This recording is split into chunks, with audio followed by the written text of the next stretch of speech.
तो बच्चों आज हम फिजिक्स के अंदर व्हीटस्टोन ब्रिज को पढ़ेंगे। तो व्हीटस्टोन ब्रिज क्या है? It is one of the accurate arrangement for measuring an unknown resistance.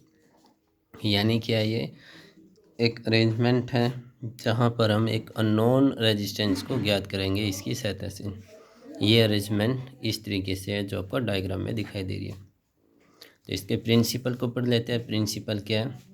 Wheatstone bridge principle state, यानी व्हीटस्टोन प्रिंसिपल को इस तरीके से परिभाषित किया जाएगा। यदि हमने we four resistance P Q R and S और arrange to form a bridge, यदि पी क्यू आर और एस रेजिस्टेंस को एक ब्रिज के रूप में अरेंज किया जाए, जैसे बच्चों पुल है ब्रिज, यानी तो आपने पता होगा किस तरीके से होता है, इस तरीके से। तो यहाँ भी हमने इसको एक ब्रिज के रूप में ही लिया है। तो ठीक, तो इस तरीके से ये ब्रिज के फॉर्म में है। बोल रहे हैं हम as shown in figure if galvanometer shows no deflection, यानी ये जो आपका गैल्वेनोमीटर है वो कोई डिफ्लेक्शन नहीं दिखा रहा है, तो इसका मतलब आपका ब्रिज है वो बैलेंस हो चुका है, यानी आई जी करंट वहाँ पर आपका जीरो होगा। तो इन दैट केस, इस केस में P upon Q R upon S ये वैल्यू हमें मिल जाएगी, और यहाँ से हम अननोन रेजिस्टेंस को ज्ञात कर सकते हैं।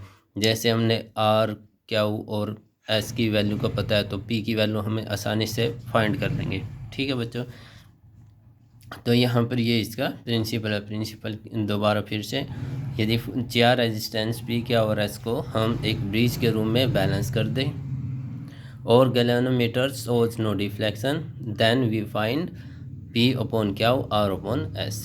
ठीक, तो अब प्रूफ को पढ़ लेते हैं। बच्चों प्रूफ को पढ़ने से पहले आप डायग्राम को एक बार अच्छी तरीके से देख लें, उसके बाद आप प्रूफ आसानी से कर सकते हो।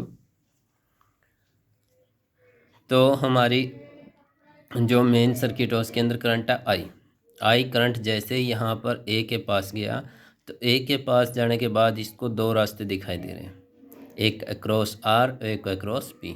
तो पी के अक्रॉस इसको डिवाइड होना पड़ा I1, तो आई के अंदर से I1 करंट डिवाइड हो चुका है, तो कितना करंट बचा I माइनस I1, और ये किसके थ्रू जाएगा? आर के।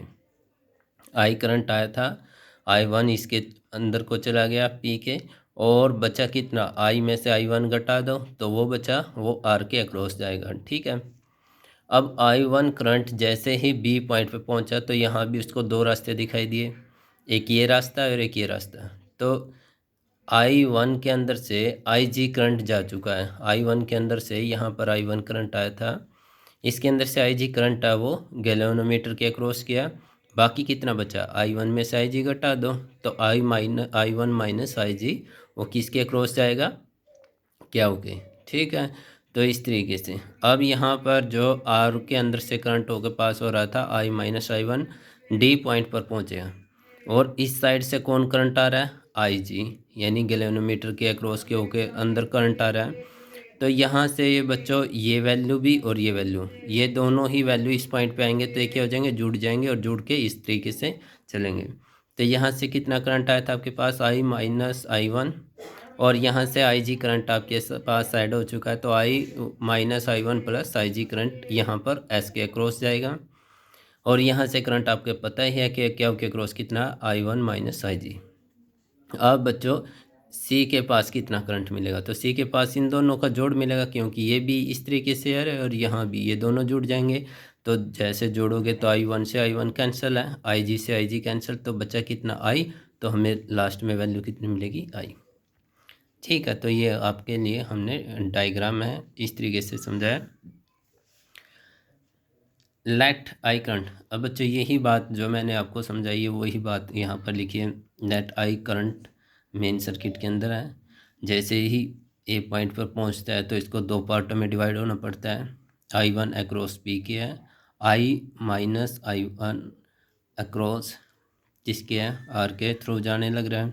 एट बी पॉइंट पर जो करंट है उसको डिवाइड होना पड़ेगा दो पार्टों में। I1 B1 पर कितना है करंट है? वो I1 है, तो दो पार्टों में डिवाइड होना पड़ रहा है। तो IG किसके अक्रॉस जाएगा? गैल्वेनोमीटर के, और I माइनस I1 किसके अक्रॉस जाएगा? क्यू के।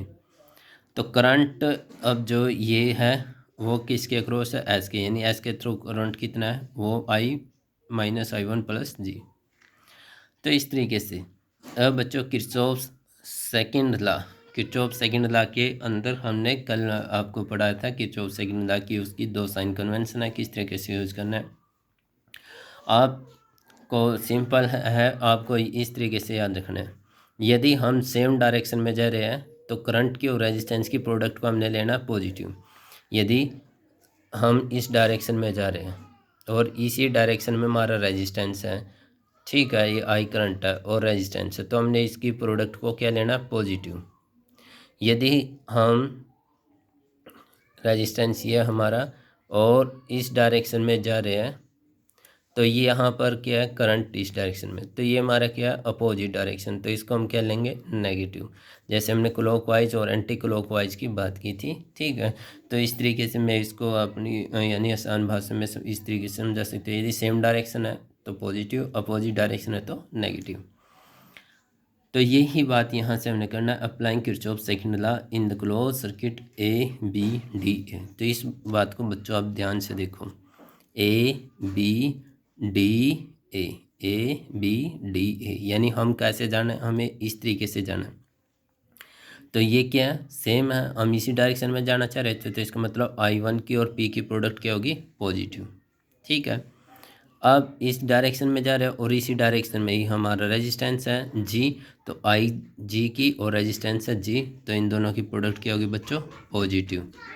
अब क्या है, अपोजिट डायरेक्शन, क्योंकि हमारे जो डायरेक्शन है वो अपोजिट है, क्योंकि हम इस तरीके से जा रहे हैं और करंट की डायरेक्शन क्या है, इस तरीके से।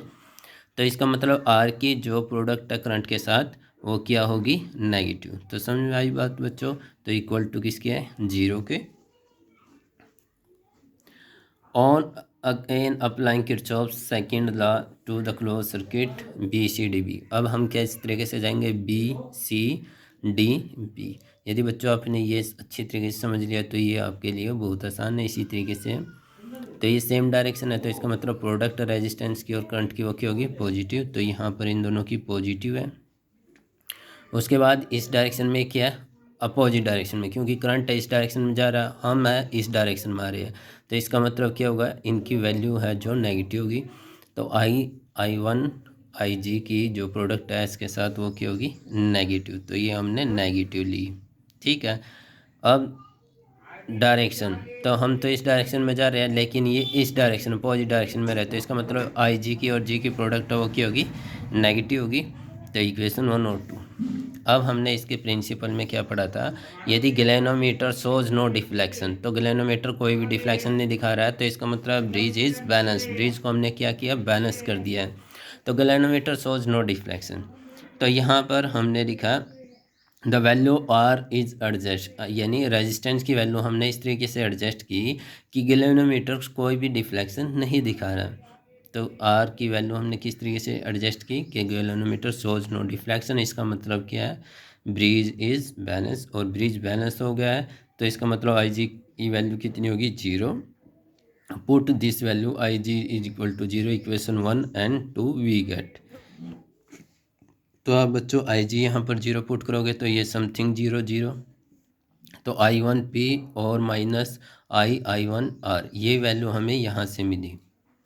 I1P IG बच्चों जीरो हो चुका आपका, I माइनस I1R, ये हमने लिख दिया, ये माइनस है,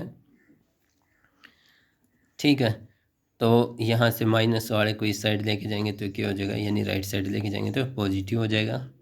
अब सेकंड के अंदर IG की वैल्यू जीरो कर दो, ये जीरो है तो I की गुणा किसके साथ होगी बच्चों, क्या के साथ, यानी ये क्या था हमारा I1 था, I1 की गुणा किसके साथ होगी, क्या के साथ, ठीक है। तो इस तरीके से अब यहाँ से IG जीरो है तो I माइनस I1 की गुणा किसके साथ होगी, S के साथ होगी, और IG तो ये जीरो है, ठीक है। तो इस तरीके से यहाँ पर आपकी वैल्यू कितनी बची, I1 क्या हो माइनस I1 S, ठीक है। तो इस तरीके से आप इसको भी राइट साइड लेके जाएंगे, तो ये आप डिवाइड कर लो इक्वेशन 3 और 4 को। जैसे आप डिवाइड करोगे I1 से I1 cancel, I minus I1 से I माइनस I1 कैंसिल, तो P अपॉन Q R अपॉन S, hence we find the relation जो हमने निकालनी थी वो एक्सपेरिजन हम निकाल चुके हैं, P/Q R/S। तो hence if 3 resistance value is known है तो हम आसानी के साथ फाइंड कर सकते हैं अननोन रेजिस्टेंस की वैल्यू। तो ये है बच्चों व्हीटस्टोन ब्रिज और उसका प्रिंसिपल और उसका प्रूफ। तो आपने इस तरीके से इसको अच्छी तरीके से करना है। आज हम यही टॉपिक करेंगे बस। Thank you. यदि आपको बच्चों इसके अंदर कोई भी बात है या आपको कोई मन में प्रश्न है तो आप पूछ सकते हो।